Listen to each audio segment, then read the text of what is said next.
Després de la masia, vaig treballar a la terra llaurada. Hi ha els animals, les sargantanes, el cargol.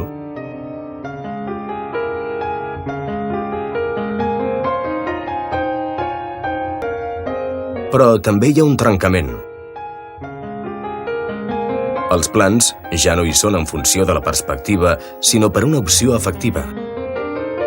Vaig triar els animals, les plantes petites, tot allò que hi marca un ritme.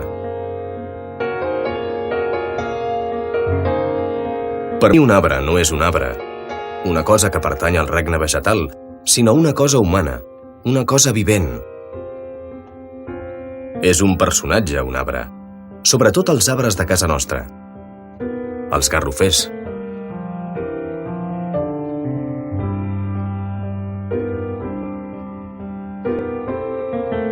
Un personatge que parla, que té fulles. Un personatge fins i tot inquietant. De vegades poso un ull o una orella en un arbre. És l'arbre que hi veu i que hi sent.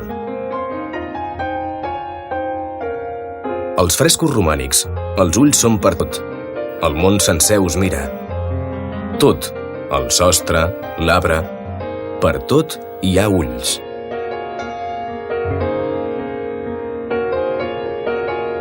Per mi tot és vivent. Aquest arbre té tanta vida com els animals.